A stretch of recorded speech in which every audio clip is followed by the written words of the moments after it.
ABŞ prezidenti Donald Trump ikinci prezidentlik müddətinə başladıqdan sonra İranla münasibətlərdə gərginlik yenidən artıb. Hazırda Vaşinqtonun sərt mövqeyi davam edir və münasibətlərin taleyi ABŞ-Rusiya münasibətlərindən asılı olacaq. Politoloq Elşad Mirbəşiroğlu bunu Today Press açıqlamasında bildirib. Onun sözlərinə görə, Trumpın birinci prezidentliyi dövründə ABŞ-nin nüvə sazişindən bir tərəfli çıxması münasibətlərin gərginləşməsində əsas rol oynayıb. Stat. Trump administrasiyası 2019-cu ildən başlayaraq nüvə sazişindən imtina etdi və İran yenidən uranın zənginləşdirilməsinə başladı. Halbuki, MAGATE-nin rəylərinə görə İran razılaşmanın şərtlərinə əməl edirdi. Lakin ABŞ-nin bu qərarı münasibətlərin yenidən kəskinləşməsinə səbəb oldu. Hazırda bu proses davam edir və Trump administrasiyası İrana qarşı hədə-qorxu siyasətindən çəkinmir. Bu proseslərin gələcək inkişafı ABŞ ilə Rusiya arasındakı münasibətlərin hansı istiqamətdə davam etməsindən asılı olacaq. Statın sonu.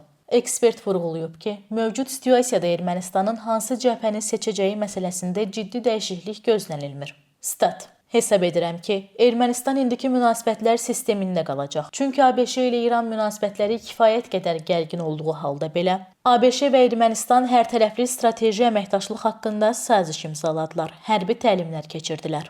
Qərb Ermənistana silah-sursat ötürməyə davam edir. Maraqlıdır ki, bütün bunlara İranın ciddi reaksiyası müşahidə olunmur. Statın sonu. Elşad Mirbəşiroğlu'na görə, bu xüsusda Azərbaycan-Ermənistan münasibətlərinin normallaşmasında ABŞ-nin rolu barədə ayrıca düşünməyə ehtiyac var. Stat. Əgər Ermənistan siyasi iradə nümayiş etdirərsə, ABŞ-nin vasitəçiliyi olmadan da Azərbaycanla münasibətlərin normallaşdırılması mümkündür. Artıq sülh sazişinin mətni üzrə razılıq əldə olunub və 2023-cü ilin dekabrında tərəflər arasında birbaşa görüşlər də baş tutub. Azərbaycan regionda güc mövqeyinə söykənərək ədalətli və davamlı sülh mühiti yaratmaq əzmindədir. Burada əsas problem Ermənistanın özündədir. Statın sonu. Analitik Ermənistan-İran münasibətlərində ciddi dəyişiklik gözləmir. Stat. İran Ermənistanın Qərblə sıx yaxınlaşmasına rəsmi mövqe bildirməyib. Görünür, bu yaxınlaşma İran tərəfini narahat etmir. Bu İran üçün düşündürücü olmalıdır. 2024-cü ildə aprelin əvvəlində Brüsseldə keçirilən görüşdə də İran özünü rahat aparırdı.